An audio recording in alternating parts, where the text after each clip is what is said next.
마태복음 6장 9절로 13절까지의 말씀 우리 다 같이 한 목소리로 합독하겠습니다. 그러므로 너희는 이렇게 기도하라. 하늘에 계신 우리 아버지여, 이름이 거룩히 여김을 받으시오며 나라가 임하시오며 뜻이 하늘에서 이루어진 것 같이 땅에서도 이루어지이다. 오늘 우리에게 일용할 양식을 주시옵고 우리가 우리에게 죄 지은 자를 사하여 준 것 같이 우리 죄를 사하여 주시옵고 우리를 시험에 들게 하지 마시옵고 다만 악에서 구하시옵소서. 나라와 권세와 영광이 아버지께 영원히 있사옵나이다. 아멘. 성가대 찬양처럼 오늘 이 시간 하나님께서 우리 모두의 눈을 열어주시고 귀를 열어주시고 마음을 열어주셔서 여러분에게 주시는 하나님의 말씀이 들려지고 깨달아지고 심기어지는 이 시간이 되기를 바랍니다.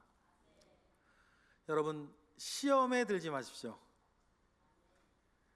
시험에 빠지지 않는 것이 모든 것을 지켜내는 첫걸음입니다. 매우 중요하고 현실적인 문제이지 않습니까? 주기도문 안에서만 생각을 해도 이전에 우리가 너희는 이렇게 기도하라 라고 주님이 말씀하셨던 이전의 모든 기도를 이루어내려고 하면 제일 먼저 여러분에게 되어져야 되는 게 뭐냐면 무언가를 대단하게 잘 해내겠다는 마음이 아니라 먼저는 시험에 들지 않는 것입니다. 하늘에 계신 우리 아버지를 찾고 아버지의 이름이 이 땅에서 거룩히 여김을 받으시옵소서 라고 기도합니다. 이 기도를 이루려면 먼저는 여러분들이 시험에 빠지지 말아야 됩니다. 또 아버지의 나라가 이 땅에 임하기를 위해 기도합니다. 하나님의 통치가 더욱 강력하고 더욱 넓게 펼쳐지기 위해서는 이 땅을 사는 하나님의 백성들이 먼저 시험에 들지 말아야 돼요. 다음도 마찬가지 아닙니까? 아버지의 뜻이 하늘에서 이루어진 것 같이 이 땅에서도 이루어 주옵소서 기도하지만 만약에 여러분이 시험에 빠진다는 것은 하나님의 뜻과는 여러분이 반대로 살고 있다는 뜻이에요.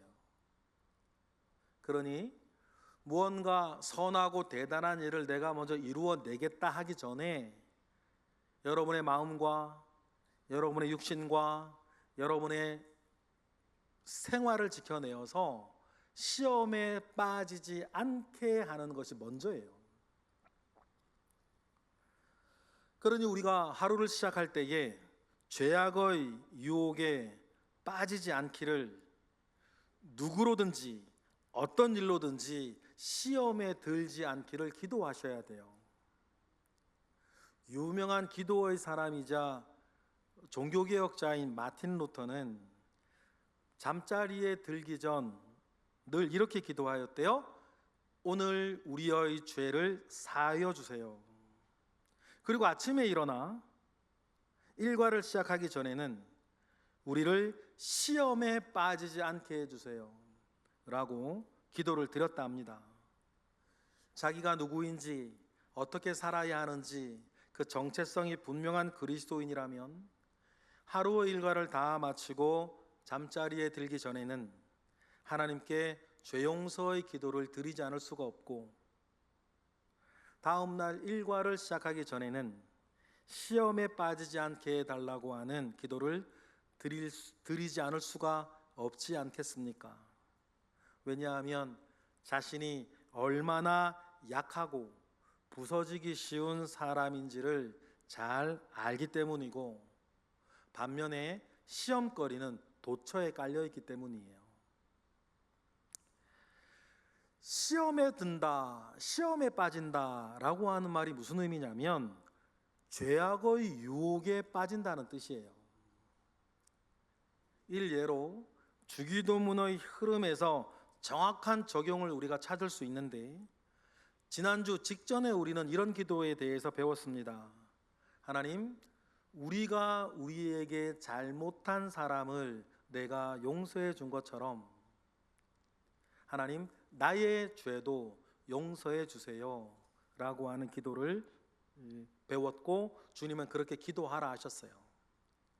그러면 뒤이어서 나오는 시험에 빠진다는 것, 죄악의 유혹에 빠진다는 말은 용서하지 못하는 시험을 말하는 거예요. 받은 상처가 너무 깊어서, 실망이 너무 커서, 내가 입은 손해가 너무 막대해서 도무지 용서하고 싶지 않을 때가 있단 말이에요. 그러면 그 마음은 시험의 문을 열어요. 이러한 시험에 빠졌던 대표적인 성경의 사람 중에 하나가 요나 선지자예요.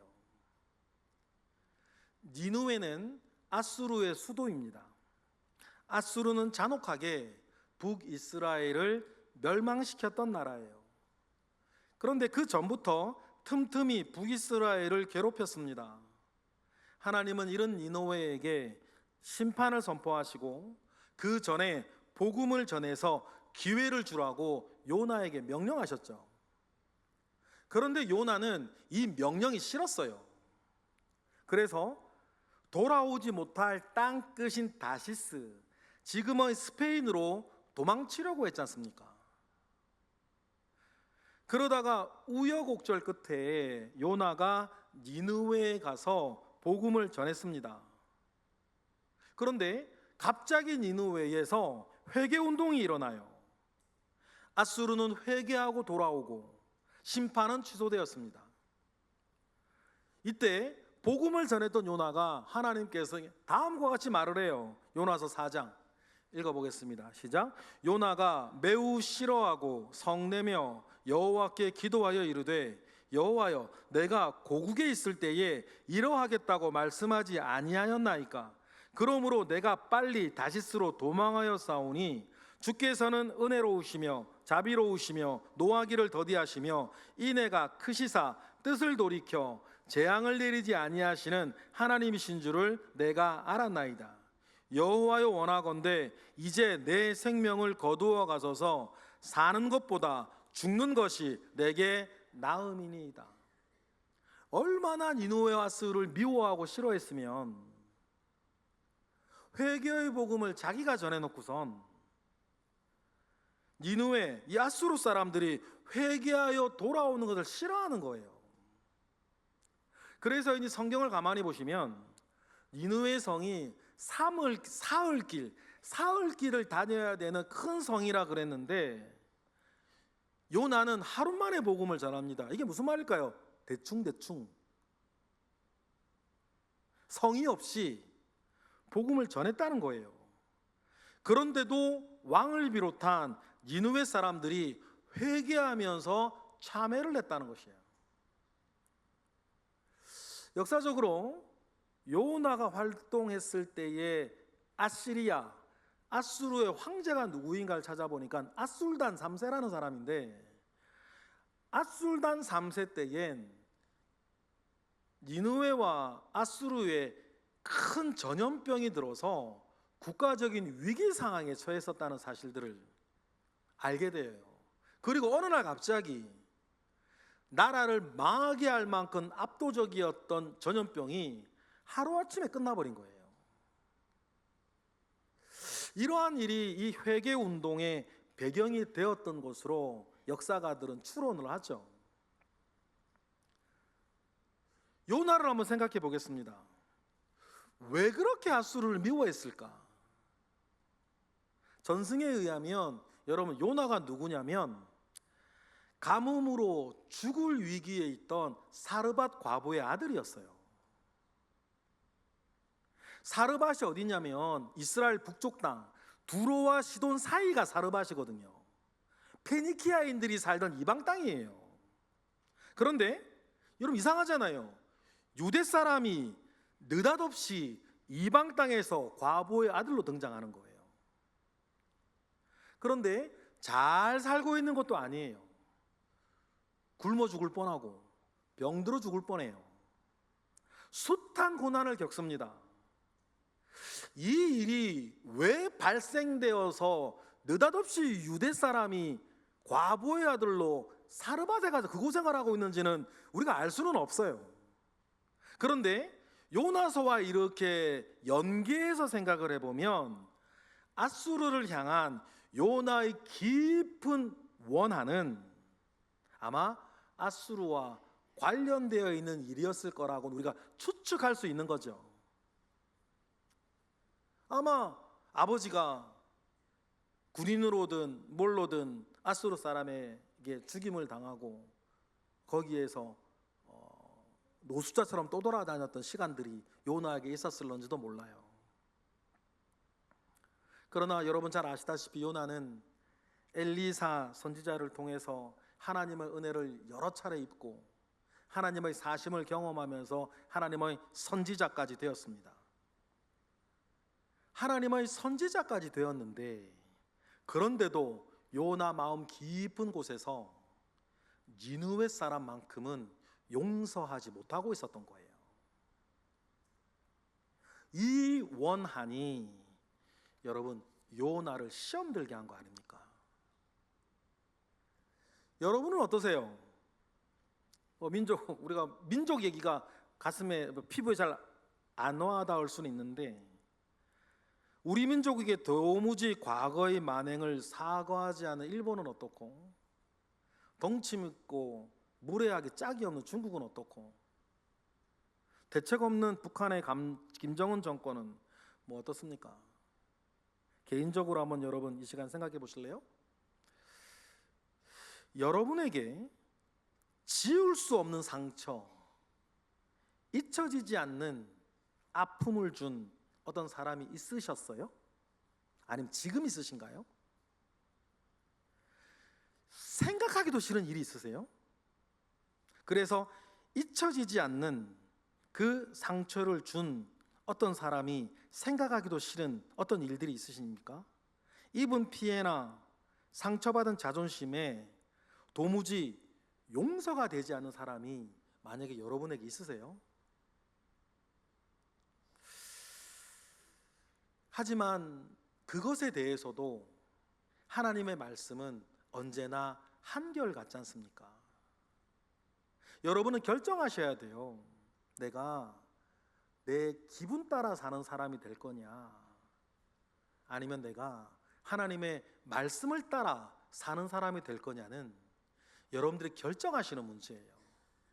이 문제에 대해서도 하나님의 말씀은 언제나 한결같으니까 수많은 말씀이 있는데 그 중에 하나만 읽어볼게요. 마태복음 5장에 주님이 직접 하신 말씀, 다 같이 시작. 또 내 이웃을 사랑하고 내 원수를 미워하라 하였다는 것을 너희가 들었으나 나는 너희에게 이르노니 너희 원수를 사랑하며 너희를 박해하는 자를 위하여 기도하라. 너희가 너희를 사랑하는 자를 사랑하면 무슨 상이 있으리요?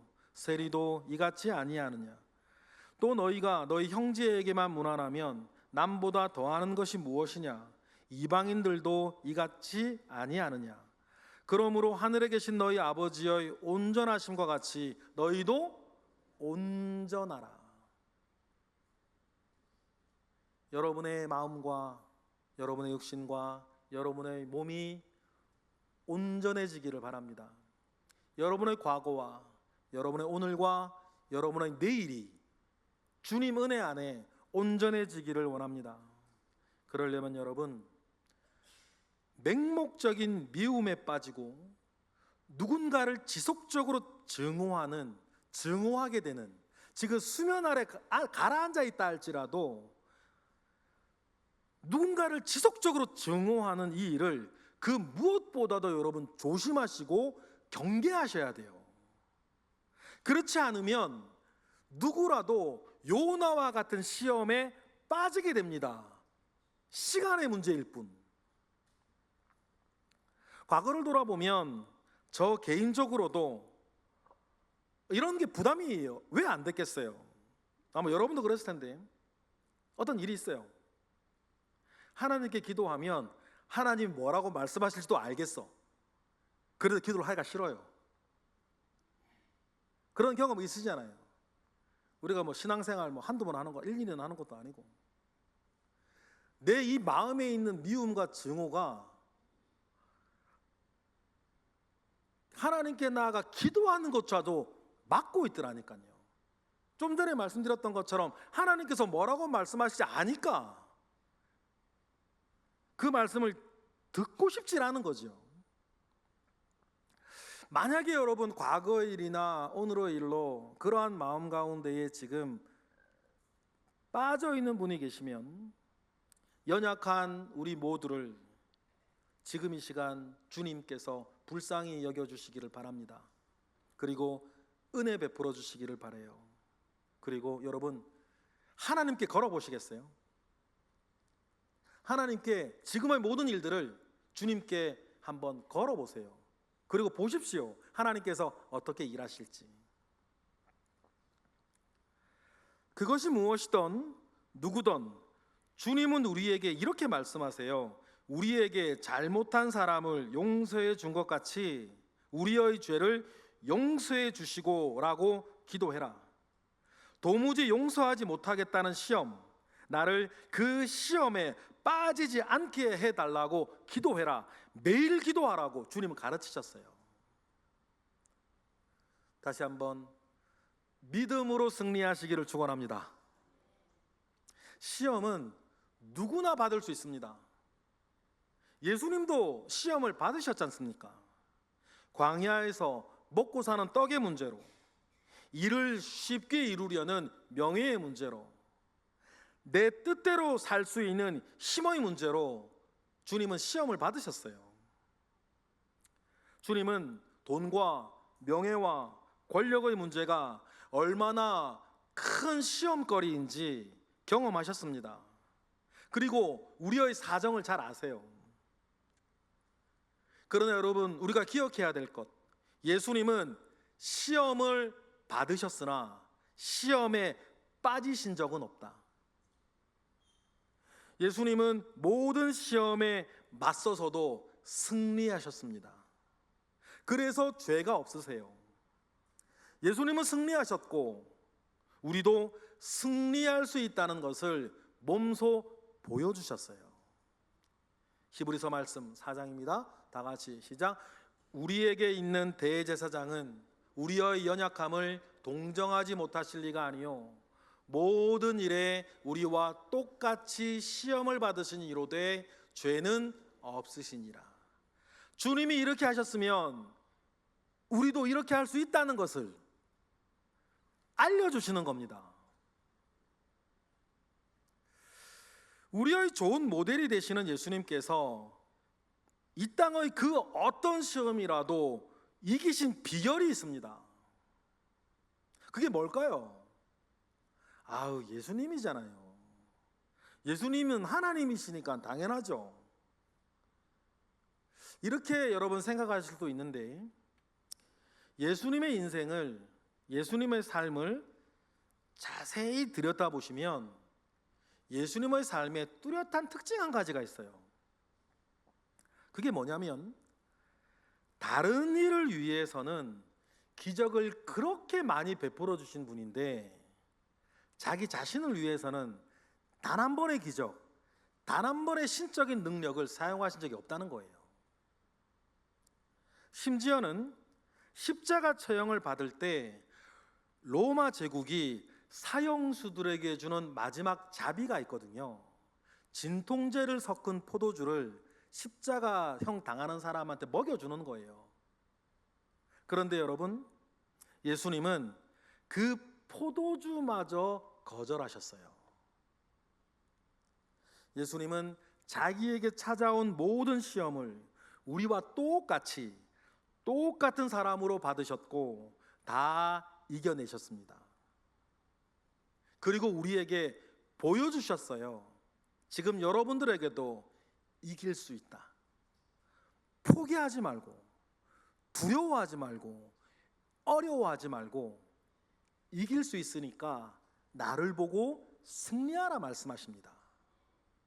그러면 예수님은 어떻게 이기셨을까? 의외로 답은 간단한데, 예수님은 오직 다음의 한 가지만 생각하며 사셨기 때문이에요. 뭘 생각하며 사셨을까요? 예수님이 직접 밝히시는 것, 요한복음 4장 34절 시작. 예수께서 이르시되 나의 양식은 나를 보내신 이의 뜻을 행하며 그의 일을 온전히 이루는 이것이니라. 예수님은 이 땅에서 한 가지만 생각하셨습니다. 뭡니까? 나를 보내신 이의 뜻을 이루어내는 것. 이 일념으로 모든 시험을 이겨내셨던 거예요. 여러분, 우리도 마찬가지입니다. 주기도문으로 기도하는 여러분도 하나님만을 생각하고 하나님의 뜻만을 여러분이 먼저 생각하신다면 어떤 시험거리가 오더라도 시험에 빠지지는 않으실 거예요. 또 다른 예가 누구냐면 사도 바울이거든요. 사도 바울에게 큰 시험이 닥쳤습니다. 복음을 전하다가 감옥에 갇혔어요. 감옥에 여러 번 갇혔는데 마지막에 갇힌 이때는 양상이 좀 달랐거든요. 게다가 사도 바울이 감옥에 갇히니까 왜 그랬는지 우리가 추측해 볼 수는 있지만 다른 복음 전도자들이 거부하며 바울을 비난해요. 하나님을 향해서도 다른 사역자들 때문에라도 바울에게 시험거리가 찾아온 겁니다. 그러면 사도 바울은 이렇게 말할 수 있는 거 아닙니까? 하나님, 이게 뭡니까? 내가 하나님께 뭘 잘못했다고? 그러면서 낙심할 수 있어요. 아니면 다른 사역자들에게 내가 감옥에 갇혀 죽게 되었다고 너희가 나에게 이럴 수 있어? 분노할 수 있습니다. 분노에 사로잡힐 수 있어요. 하지만 이러한 때에도 사도 바울은 주님처럼 한 가지만 생각했어요. 나를 보내신 이의 뜻. 사도 바울은 한 가지만 생각하며 살았던 사람 아닙니까? 어떻게 하면 복음을 전할까? 어떻게 하면 이 복음이 전해질까? 이것만 하나만 생각하며 살았던 사람이니까 시험거리가 왔는데 시험이 되질 않아요. 사도 바울의 그 생각의 순서를 따라가 볼까요? 먼저 빌립보서 1장 12절 다 같이 시작. 형제들아, 내가 당한 일이 도리어 복음 전파에 진전이 된 줄을 너희가 알기를 원하노라. 복음을 전하는 일 한 가지만 생각하며 살았던 사도 바울은 간단한 거예요. 감옥 밖에 있으면 감옥 밖에서 복음 전하면 되고 감옥 안에 있으면 감옥 안에서 복음 전하면 되지. 이어지는 말씀 보실까요? 다 같이 시작. 이러므로 나의 매임이 그리스도 안에서 모든 시위대한, 감옥 아니에요, 시위대한과 그 밖의 모든 사람에게 나타났으니 형제 중 다수가 나의 매임으로 말미암아 주 안에서 신뢰함으로 겁 없이 하나님의 말씀을 더욱 담대히 전하게 되었느니라. 감옥 안에 있으면 감옥 안에서 복음을 전하면 되고, 내가 갇히니까 또 어떤 사람들은 야, 사도 바울이 갇혔으니까 이제 나라도 복음을 전해야 되는 거 아니야? 라고 나서는 사람이 있었으니 나는 감사하다, 그 얘기를 하는 겁니다. 그리고 자기를 비아냥거리는 다른 사역자에 대해서도 다음과 같이 생각을 해요. 이어지는 말씀 17절 시작. 그들은 나의 매임에 괴로움을 더하게 할 줄로 생각하여 순수하지 못하게 다툼으로 그리스도를 전파한다. 내 욕하면서 복음을 전한다 하더라도 그리스도만 전파만 되면 좋다. 그래서 다음과 같이 말할 수 있는 거 아닙니까? 이어지는 18절 시작. 그러면 무엇이냐? 거칠애로 하나 참으로 하나 무슨 방도로 하든지 전파되는 것은 그리스도니 이로써 나는 기뻐하고 또한 기뻐하리라. 할렐루야. 여러분, 이러한 마음이니 시험을 받을지언정 시험에 빠지지는 않는 거예요. 여러분, 인생의 가장 힘이 드는 순간 여러분에게 필요한 것은 이러한 영적인 믿음이에요. 이러한 깊은 믿음과 선한 능력이 저와 이 자리 이곳에 계시는 모든 그리스도인들께 있기를 주님의 이름으로 축원합니다. 그러면 그리스도인은 왜 시험에 빠질까? 여러분들 예전에 시험에 든 일이 있으셨을 거예요. 그때 왜 시험에 빠졌습니까? 그 사람 때문인가요? 그 일 때문입니까? 여러분이 못나서 그랬나요? 그것은 보이는 이유고 진짜 이유는 따로 있어요. 그리스도인이 시험에 빠지는 진짜 원인은 마음이 하나님으로부터 나뉘어져 있기 때문이에요. 유혹과 시험의 본질은 하나님을 향한 순전한 마음이 쪼개져서 그 안에 다른 사랑이 자리 잡고 있을 때예요. 다른 사랑의 자리 잡고 있다고 해서 그 사람이 하나님을 생각하지 않는 게 아닙니다. 하나님을 사랑하지 않는 것도 아니에요. 여전히 하나님을 버린 것도 아닙니다. 하나님을 사랑하지만 세상의 어떤 것을 함께 사랑하는 거예요. 갈리어진 마음. 시험거리는 누구에게나 찾아옵니다. 그러나 시험에 빠지는 것은 그 유혹을 자기가 자기 사랑, 자기 욕심으로 그 시험거리를 받아들였을 때예요. 내가 받아들이지 않으면 시험거리는 시험이 되지 않고 그냥 지나가는 바람입니다. 여러분, 과거를 생각해 보세요. 시험거리가 왔는데 내가 들지 않으면 그냥 지나가는 바람 아닙니까? 그런데 어떤 이유에서건 그 시험을 내가 받아들이고 그 시험에 빠지면 그때부터는 양상이 달라지잖아요. 문제는 우리의 욕심이에요. 시험에 빠지는 것과 관련된 유명한 구절이 야고보서에 있죠. 야고보서 1장 14절부터 읽어볼까요? 시작.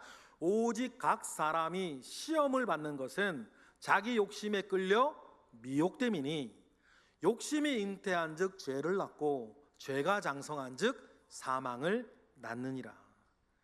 시험에 빠지는, 시험을 받는 유일한 원인은 자기 욕심 때문이라 그래요. 그런데 종종 시험을 하나님 탓하는 사람들이 있어요. 대표적인 말이 이런 말이에요. 하나님, 나에게 도대체 왜 이러세요? 내가 뭘 잘못했다고? 하나님, 나한테 이럴 수 있습니까? 그렇게 말을 해요. 교회를 탓하는 사람들도 있어요. 교회가 사랑이 없어서 그렇대요. 이런 말을 하면서 시험에 들게 한 결정적인 원인인 자기의 죄와 허물, 욕망은 외면하고 남 탓하고 앉아 있는 거예요. 여러분, 앞으로도 마찬가지, 어떠한 시험이 여러분에게 찾아온다 하더라도 여러분, 하나님 때문이 아닙니다. 교회 때문이 아니에요. 다른 사람 때문이 아닙니다. 성경이 누누이 말하지만 모든 시험의 원인은 자기 욕심이에요. 마음이 끌린다라고 하는 뜻인 욕심은 그 자체가 죄가 되는 것은 아닙니다. 식욕, 성욕, 물욕, 명예욕, 사랑받고 인정받고 싶은 인정욕, 이 모든 것들은 사람의 자연스러운 본성 아닙니까?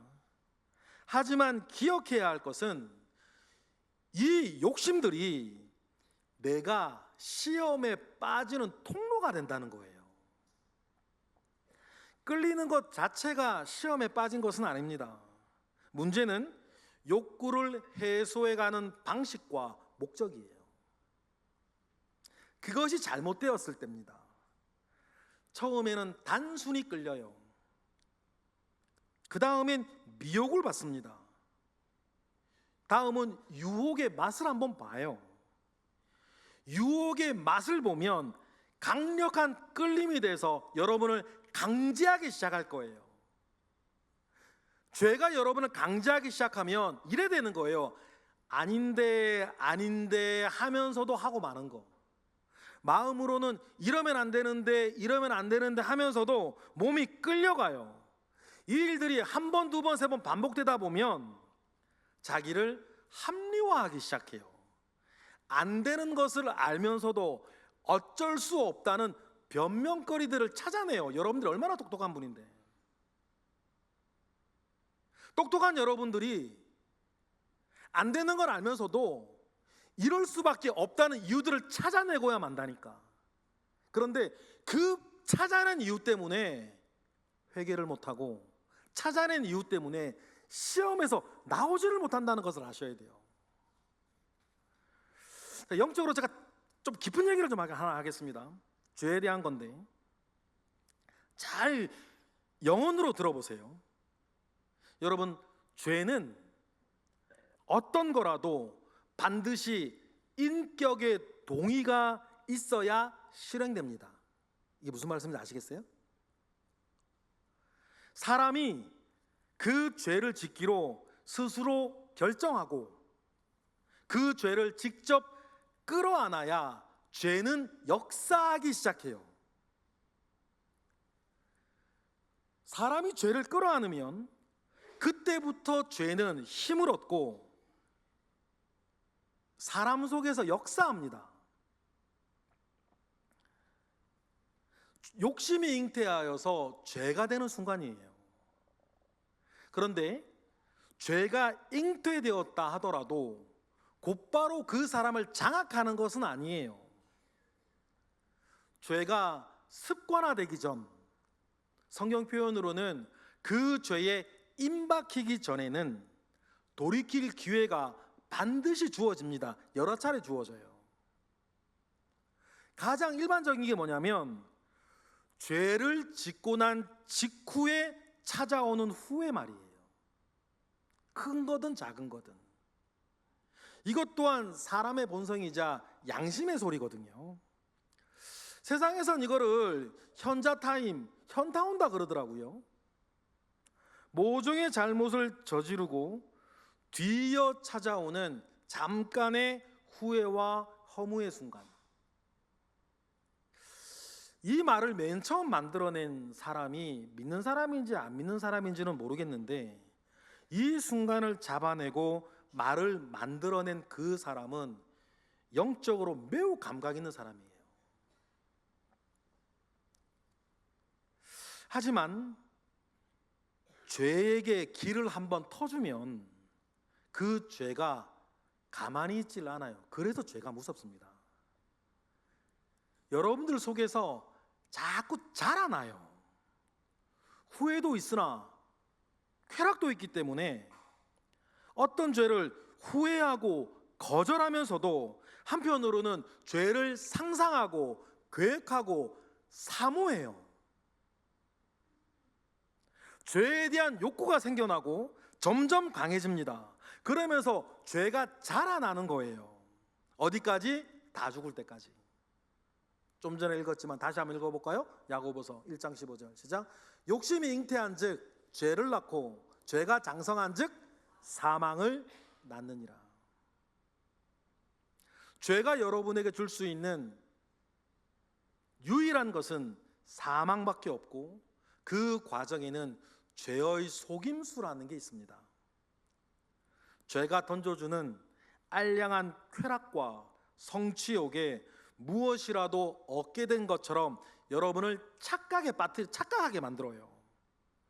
속이 후련하고 무엇인가 복수를 한 것 같고 재미도 있었던 것 같아요. 잠깐의 후회나 허망도 찾아오지만 중요한 게 뭐냐면 그 죄에서 내가 떠나기가 싫다니까요. 꼭 기억하십시다. 그 끝은 사망이다. 죄는 결코 여러분에게 좋은 걸 주지 않습니다.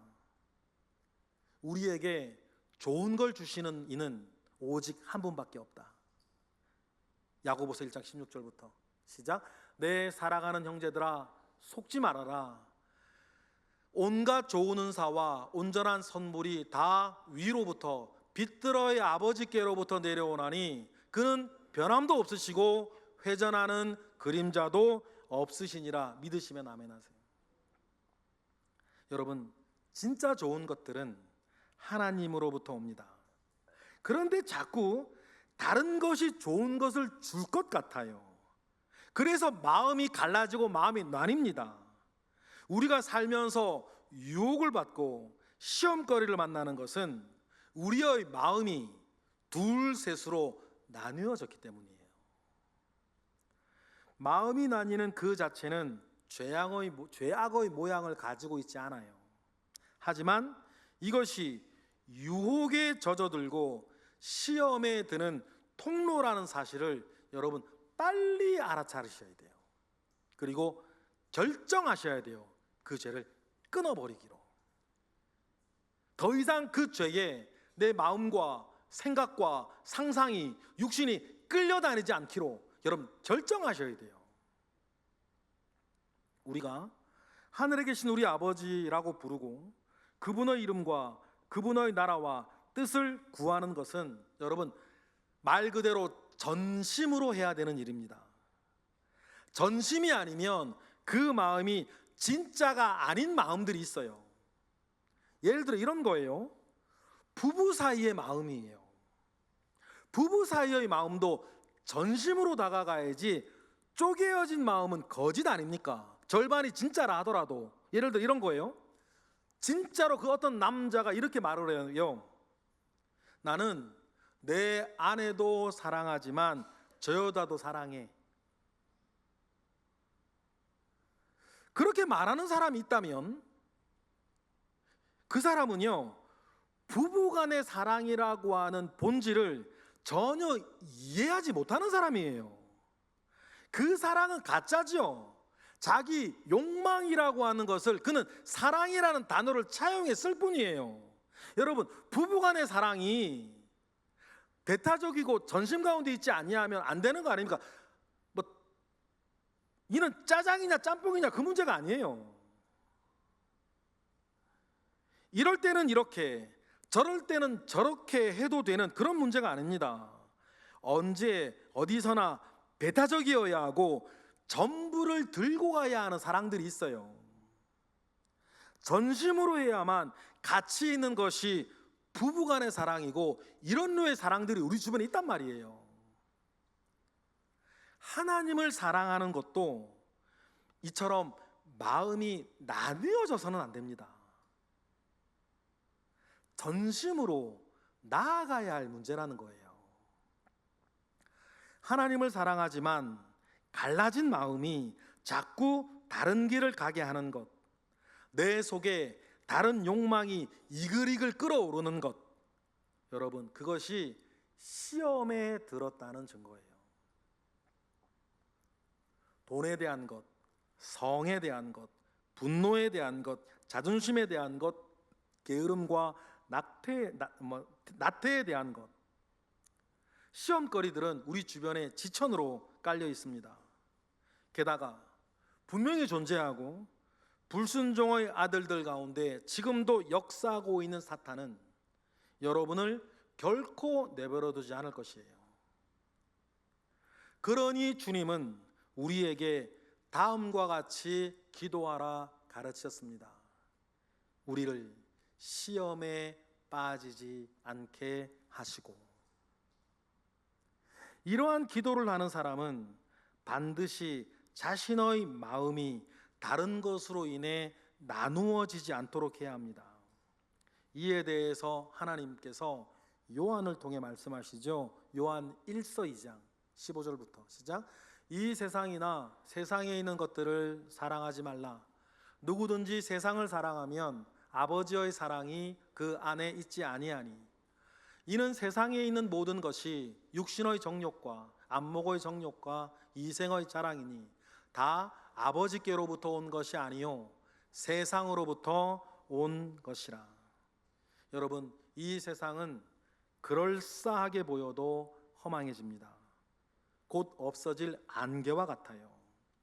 요즘 우리 교회 교육기관에서 진행하는 철로 역정 주제로 진행되는 여름 성경학교들 여러분 들으셨고 보셨을 거예요.